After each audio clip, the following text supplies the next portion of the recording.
നമസ്കാരം. നവഗ്രഹ ജ്യോതിശാലയത്തിലേക്ക് വീണ്ടും സ്വാഗതം. 2025 ഓഗസ്റ്റ് മാസത്തെ ഫലങ്ങളാണ് നമ്മളിവിടെ പറയുന്നത്.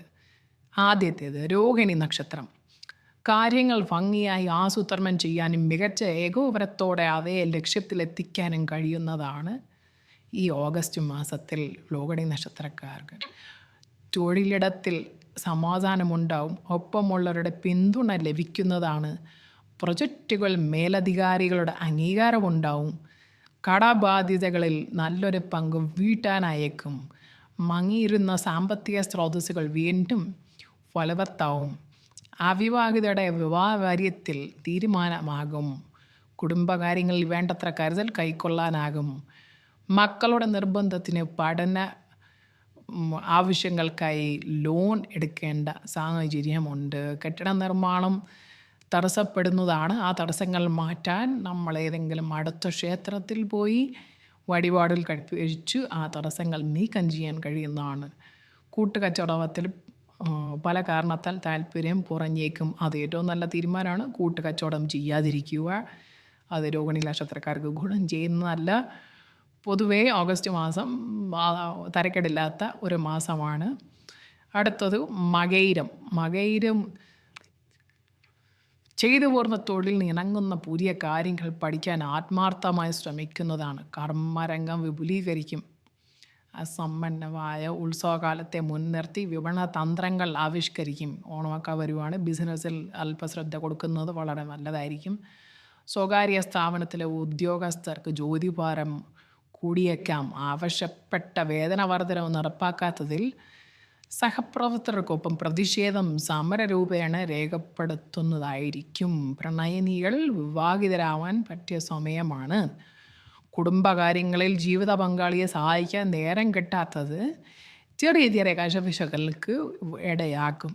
അത് ഒഴിവാക്കുക. ഭാര്യാഭർത്താക്കന്മാർ പരസ്പരം സംസാരിച്ച് സഹകരണത്തോടു കൂടി പോകേണ്ടതാണ്. നീണ്ട വർഷമായി തുടരുന്ന ഗൃഹവായ്പ അടഞ്ഞു തീരുന്നതിന് സാധ്യമുണ്ടാകും.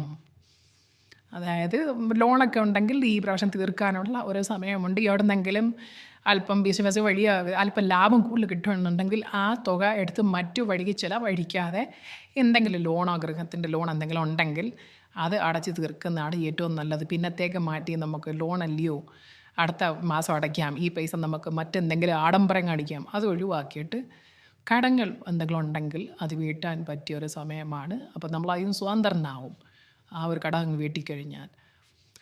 അടുത്ത് തിരുവാതിര നക്ഷത്രം. പ്രവർത്തന മേഖലയിലെ ഉദാസീനത നീങ്ങുന്നതാണ്. ഉദ്യോഗാർത്ഥികൾക്ക് പുതിയ ചുമതലകൾ ലഭിക്കാനിടയുണ്ട്. പുതിയ തൊഴിൽ ലഭിക്കാനും ഇടയുണ്ട്. സ്വയം ചെയ്യുന്ന തൊഴിൽ പുഷ്ടിപ്പെടാൻ സാധ്യത കാണുന്നു. മാറ്റങ്ങൾ കൊണ്ടുവരുന്നത് ഫലപ്രദമാകും. വായ്പാ സഹായം കിട്ടും. ആ തുക പ്രയോജനപ്പെടുത്തുക പരമാവധി. ഏജൻസി ബിസിനസ്സുകളിൽ നിന്ന് ലാഭം പ്രതീക്ഷിക്കാം. സ്റ്റോക്ക് മാർക്കറ്റിൽ നിന്നൊക്കെ ലാഭം പ്രതീക്ഷിക്കാൻ പറ്റിയ സമയമാണ്.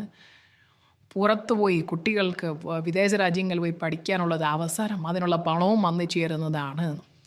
തടസ്സപ്പെട്ടിരുന്ന യാത്ര തുടരാനാകും. പിണങ്ങിയിരിക്കുന്ന ബന്ധുക്കളുമായി ശത്രുതയുള്ള ബന്ധുക്കളും സുഹൃത്തുക്കളുമായി വീണ്ടും ഇണങ്ങുന്നതിനുള്ള ഒരു സമയമാണ്. സാഹിത്യം, കല തുടങ്ങിയ മേഖലകളുമായി ബന്ധപ്പെട്ട് നല്ല ഉയർച്ച ഉണ്ടാവുന്ന ഒരു സമയമാണ്. ദാമ്പത്യ ജീവിതം പൊതുവേ സുഖകരമായിരിക്കും. ജീവിത പങ്കാളിക്ക് ആഗ്രഹിക്കുന്ന സമ്മാനങ്ങൾ മേടിച്ചു കൊടുക്കാനും സാധിക്കുന്നതാണ്. ഈ തിരുവാതിര നക്ഷത്രക്കാർക്ക് പൊതുവെ നല്ല കാലമാണ് ഈ കാലം.